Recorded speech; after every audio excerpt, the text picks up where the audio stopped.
Why?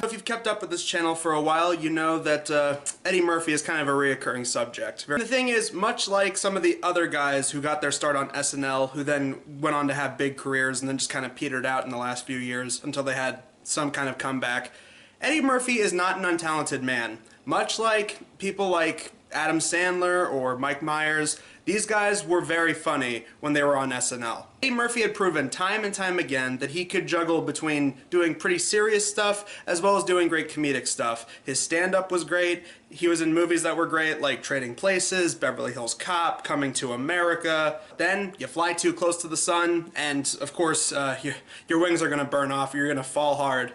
And Eddie Murphy slowly started being in shitty movie after shitty movie after shitty movie. You know what? Why not kill two birds with one stone? Let's talk about the movies that everyone seems to cite as being the thing that put the final nail in the coffin for Eddie Murphy's career. Both of these movies are directed by Brian Robbins, who also directed Meet Dave, and he also directed a couple of other winners like the 2006 Shaggy Dog. And I think, honestly, the best movie in this guy's catalog was Good Burger. And yeah, I know, some people said Good Burger wasn't a very good movie, and by all accounts, it really isn't.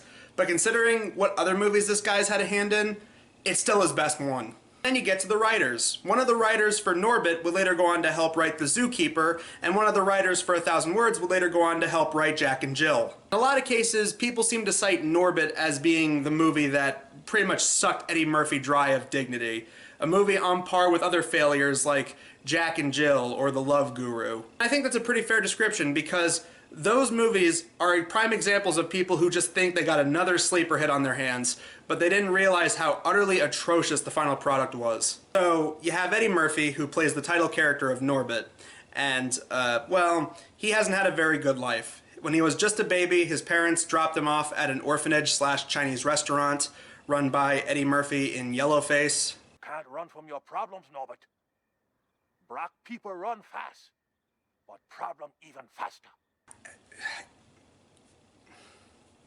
Did manage to get one friend out of this orphanage, and she would eventually get adopted and go on to have a better life. Her name is Kate, and she's obviously going to come back later as the token love interest, but we'll get to that. Until then, he is growing up as a nerdy kid, he's getting picked on by bullies, and then he is saved and then later pretty much forced into a relationship by this one fat girl who grows up to become Eddie Murphy in drag in a fat woman suit. You move that I can tell, because look, when I inhale, my titty make the horn honk. Listen. You see that? That ain't right. I hear it. That's scientifically proved that you was adjusting my seat. That's not science. It is, and just let it go. Because clearly, it worked so well when Eddie Murphy did it in Nutty Professor 2: The Clumps, where he would play a grandma who talked about having sex a lot and would say inappropriate things. So clearly, people wanted to see another movie like that in 2007. So from there, it basically becomes Eddie Murphy interacting with himself a bunch, and they do a bunch of split screen stuff. And yeah, I mean, some of that stuff is kind of impressive, and the makeup work is very impressive. This won an Oscar for the makeup, which I'm not really surprised. I mean, Rick Baker is a very talented effects artist, so I can see why he would win. It's just that, whereas it worked in something like Coming to America or The First Nutty Professor, you could give those movies a pass because they had charm and they were actually very funny and very emotional, and they actually felt like real movies. Versus this movie, which feels like a joke trailer that they expanded on into an actual full-length movie. And yeah, I know, years after the fact, you look at something like Tropic Thunder, where they had Jack Black's character basically parodying Eddie Murphy, doing all the terrible fat suit comedies. But this movie honestly feels just like that joke trailer in Tropic Thunder. Jeff Portnoy, Jeff Portnoy, Jeff Portnoy, and Jeff Portnoy are The Fatties, Part 2. As for the rest of the movie, Norbit tries to find a way to get out of this relationship because he ends up hooking up with that girl that he liked when he was younger, Kate, who's now grown up to play Thandie Newton, who is going to get married to a guy who's a jerk, played by Cuba Gooding Jr. I want to point out here that the same year this came out, we also got Daddy Day Camp, so yeah, 2007 was not a good year for Cuba Gooding Jr. While that's going on, Eddie Murphy in drag has 3 brothers. They're, of course, stereotypical, brutish, tough guys. One of them played by Terry Crews. I am so sorry. Terry Crews, you're a very funny guy. I don't know how you end up in movies like this. Halfway through the movie, they have this plan where they want to take the Chinese restaurant orphanage and convert it into a titty bar. This movie often does that thing that you see with, like, Adam Sandler movies or Will Ferrell movies or Seth Rogen movies, where the rest of the cast is just made up of their fellow celebrities and comedian friends, because there are so many other comedians that make cameos all throughout this thing, and every time they show up you just go, oh god, why? For example, you have 2 recurring characters in this movie who are pimps, and they're played by Eddie Griffin and Cat Williams. Pimpin' hoes. It's just a kissing booth. Call it what you will, but Pope Sweet Jesus is taking half. I'll admit, both those guys, very funny. Cat Williams was like one of my favorite comedians growing up in middle school. Every so often I would stay up late and watch some of the stand-up shows they would have at, like, late at night on Comedy Central, and Cat Williams was really funny. And it always made me sad that he never really landed a break in movies, because I feel like he could have been very funny, but he often would just get the shaft and end up in side roles like this. But yeah, all throughout the movie, they just play these pimps, and they walk around with their pimp zoot suits, and they talk like, Lord have mercy, and all that kind of thing. And it's like, I like these guys, they're funny, but I mean, they just feel like they're there just so Eddie Murphy could give his friends some work. And also, it's like, this movie takes place in a relatively, like, well-off, suburbanite kind of area, and yet you just have these 2 pimps walking around. That was weird. Another thing about this movie is the tone, because all throughout I just kept thinking, you know, if the genders were reversed, this probably would have been a thriller, if not a straight-up horror movie. Because I've noticed a couple of other movies that were like this. There was a movie a couple years ago. It was a Happy Madison movie. It was The Wrong Missy, and it was about David Spade going to this business retreat, and he brings along a blind date who's this absolute nutcase of a girl, and she keeps constantly trying to force herself onto him. And I was thinking, like, you know, this woman is basically stalking this guy, and if you were to switch the genders, this would be a horror film. There's another movie kind of like that from, like, I think 2009. It's called All About Steve, and it's about this woman who has one date with a guy who then has to go out of state because he's a cameraman for a weather team, so he has to go out of state on business. And she's just so in love with him after one date, just a couple hours together, she then decides to travel halfway across the country just to be with him. And the entire time they treat it as if it's quirky and cute. And the entire time I'm just thinking, no, that's kind of clingy and creepy. And that's kind of how this movie feels, because all throughout you have Eddie Murphy in drag just constantly insulting and berating Norbit, constantly putting him down, jumping on top of him just so you could have the easy you know, tiny person getting crushed by fat person joke.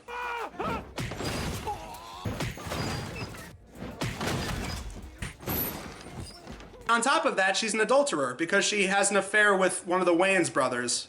Again, another person who I just kind of felt sorry for.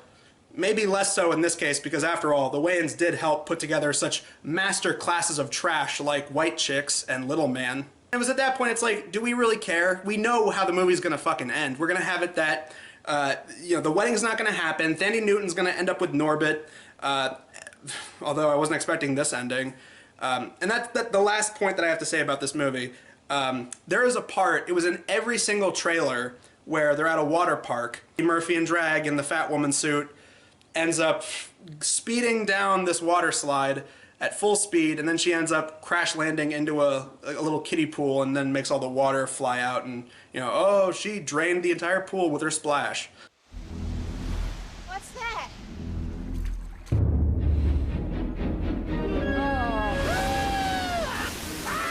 Mary, Mother of God! Since they never really showed the outcome of that scene in the trailers, I was like, oh, are they gonna do a thing where, like, she flattens a kid and the kid's like a pancake and it's like this really terrible cartoon effect that they were going for? No, they don't do that. She just lands right next to the kid, and, you know, the kid just kind of cries or whatever, and it's just like, oh man. But then I was thinking, okay, well, maybe they're not going to do something like that in this movie because, you know, they thought it was too silly and outrageous. But then later on in the movie you have a scene where there's a talking dog. My legs, Norbit. took my legs. You know what it's like to be a dog with no legs? I can't raise one up to pee. And then there's a part where Eddie Murphy in drag gets chased out of town and then runs away in fast motion, Benny Hill style. Bingo! Right in the bro hole! And when I was skimming through this movie just to like take some quick notes, I was like, wait a minute. So talking dog and fast motion was perfectly okay for this kind of movie, but they didn't go full Looney Tunes and have the kid get squashed like a pancake. And after Norbit and Thandie Newton get together, they show that Eddie Murphy in drag and her three brothers fled to Mexico, and they opened up the titty bar there. So, by all accounts, the villains still got what they wanted. Hey man, don't you have any better looking girls than that? Our best girl's coming out right now.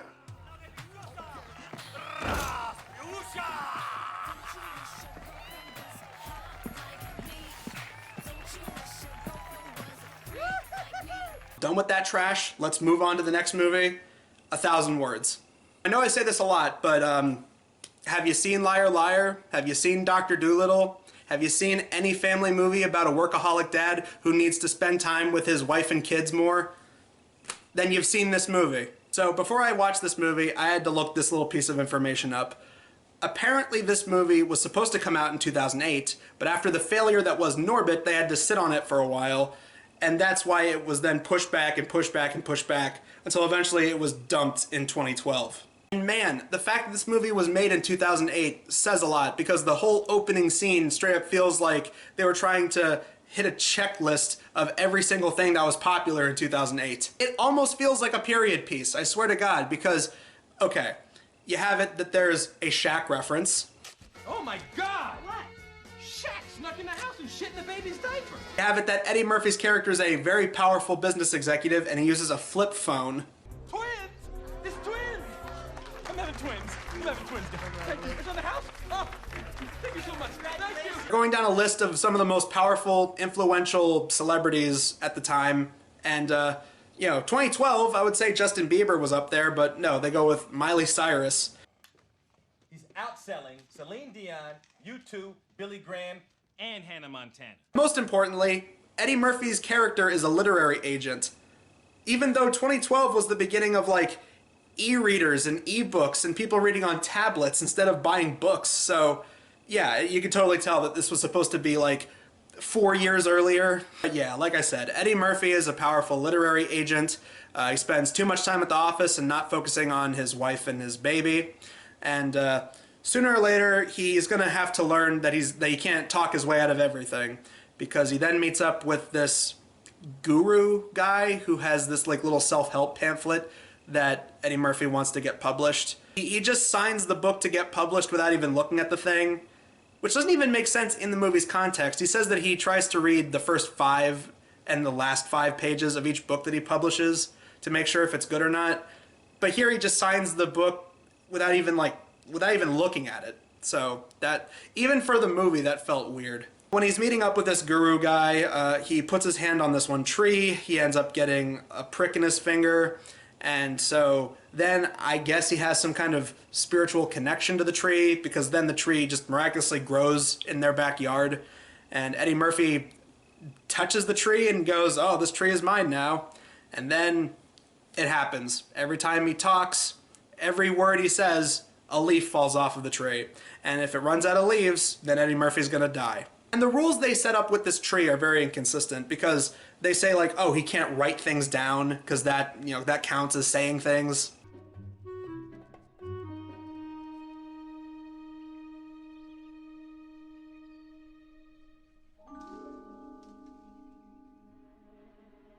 He gives it the middle finger and then 2 leaves fall off.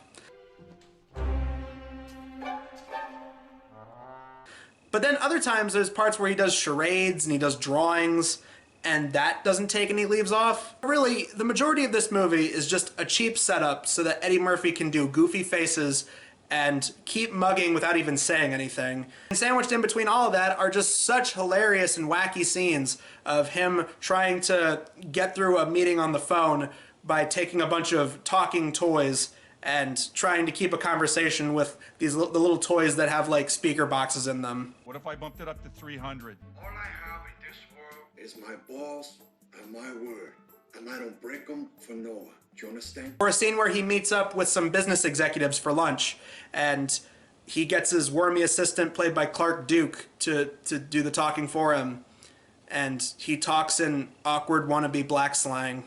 You want me to do all the talking? No, I can't. I don't know what to say.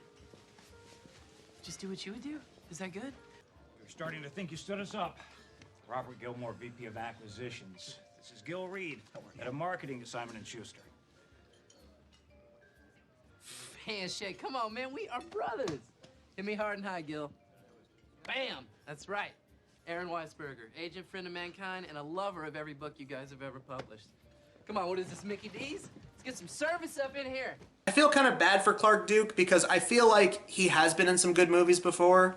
Like, I liked him as the kid in Hot Tub Time Machine, and even though I didn't really believe his character in Sex Drive, I kind of liked his character in that too.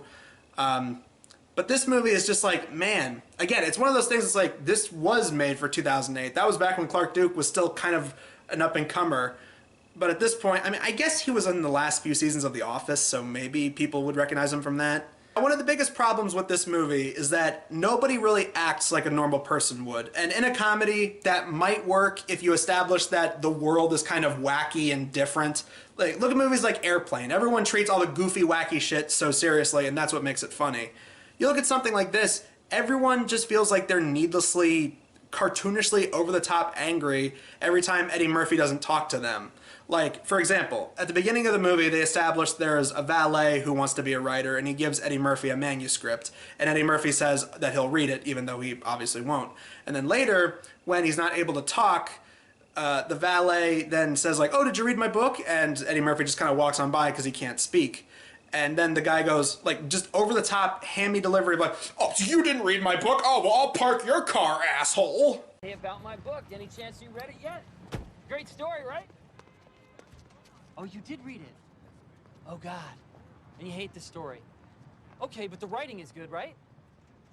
No? Well, why don't you lie to me?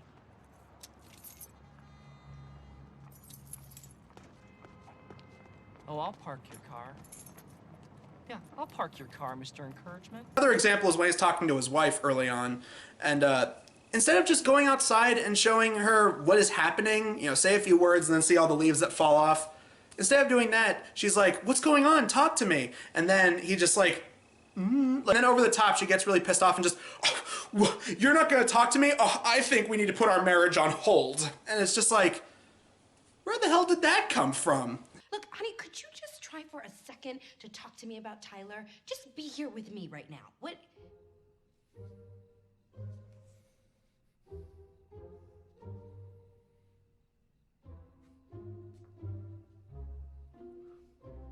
Apparently not. Okay, that's good to know. Sorry. Sorry. I'll let your son know that you're sorry.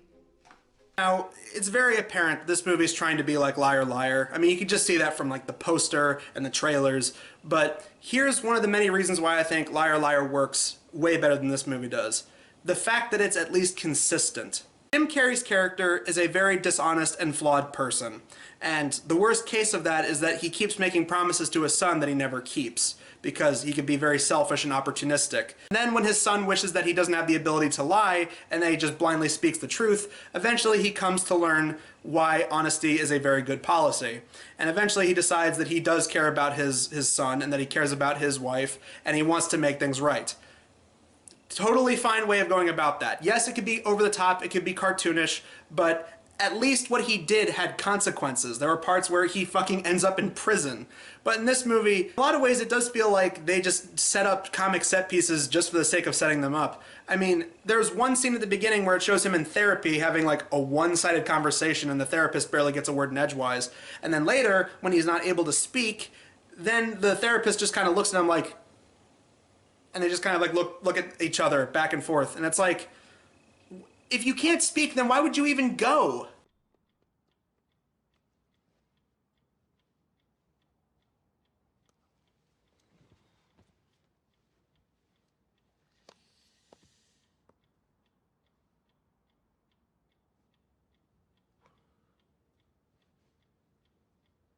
In the same vein, why would you go to work? Like, every time he keeps going into work and then has to like try and bullshit his way out of not speaking. It's like, why would, just call on the phone, spare a couple words, say that you're sick, that you have a stomach bug, you have diarrhea, something. Why would you even go to work? Oh, that's right, because then we wouldn't have a movie. And speaking of inconsistency, it's like, what is the big problem between Eddie Murphy and his wife? It's not like in Liar Liar where Jim Carrey was a divorcee, and then eventually he learned that he should be there for his wife and son. No, here it's like, the biggest dilemma they have between them is that she wants to move into a smaller house because they live in this big, extravagant house with like a pool, and she's worried that the baby's gonna get hurt, so she wants to downsize, and Eddie Murphy doesn't want to do that. And then eventually at the end of the movie, when everything is resolved and everything's cleared, they end up getting a smaller house. So in other words, they could have had a weekend-long conversation about trying to find some kind of compromise. And because of that came this asshole tree that took away Eddie Murphy's ability to talk under threat of death if it lost all of its leaves.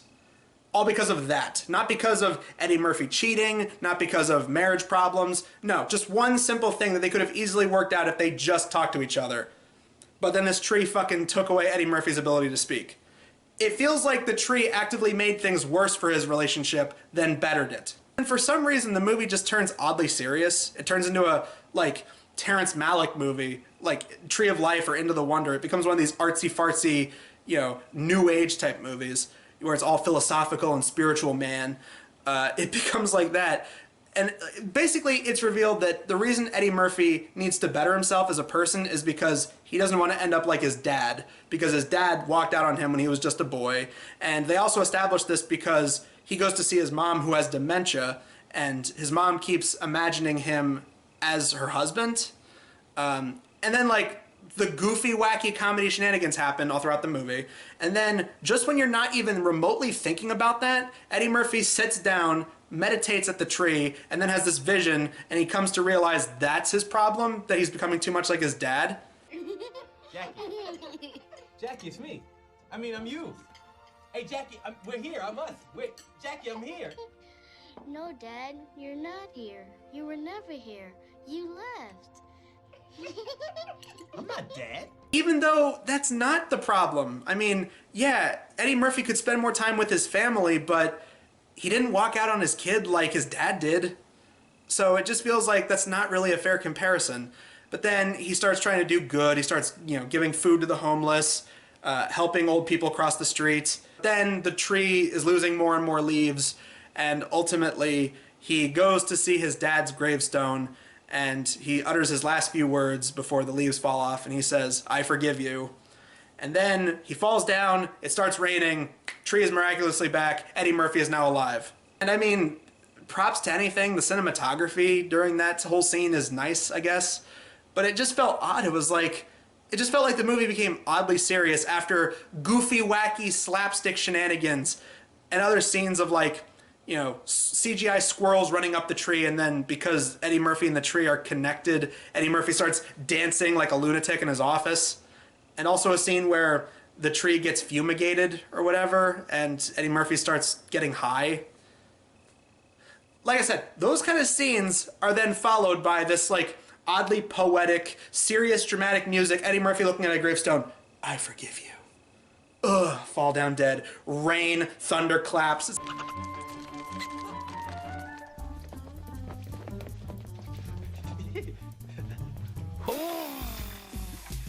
was gonna clean my room until I got high. I forgive you.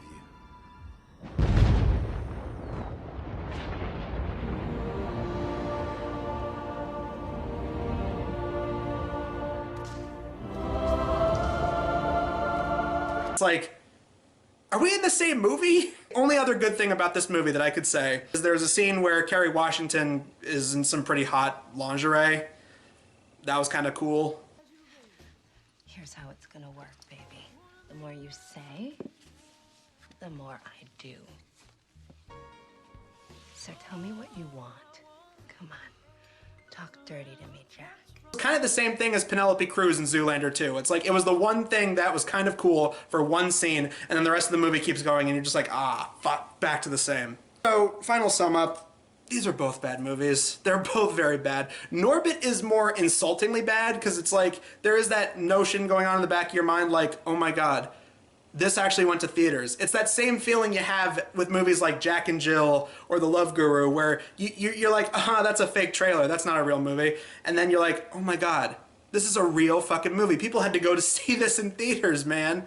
It is just way more insultingly bad. Like I said, it seriously feels like that gag trailer in Tropic Thunder, but they stretched it out to an actual movie. And the reason that 1,000 Words is bad is because it just starts off kind of dated, but then when you find out that it was filmed in 2008 and meant to be released in 2008, you kind of look past that. But otherwise, it starts off mostly just as this really crappy, generic ripoff of Liar Liar, and it's just not funny. Eddie Murphy constantly finding excuses to mug, even when he's not doing his fast talking. I'm Eddie Murphy, look at me everybody, I'm fast talking Eddie Murphy. And then the last, like, half an hour or so turns into this weird, oddly serious movie, and it's like, whoa. It gives you whiplash with the total confusion there. So anyways, guys, yeah, that does it for the Blockbuster videos for this month. Tune in next month. I have 3 videos lined up for Blockbusters for September. These movies were hard. Watching them in the same night was not a good idea. These movies were bad. And I mean, there are some other Eddie Murphy movies we might do in the future. I mean, there is Holy Man, and Best Defense, and I haven't seen The Golden Child. I've heard mixed things about that one. I don't know if, who knows, maybe that'll be a video in the future. But until then, yeah, look forward to half animated, half live action movies next time on the Blockbuster show. You'll have to guess what they are. Look forward to what we got planned for next month. Until then, guys, I'm Adam Sykes of the Blockbuster Show. We will see you guys in the next video.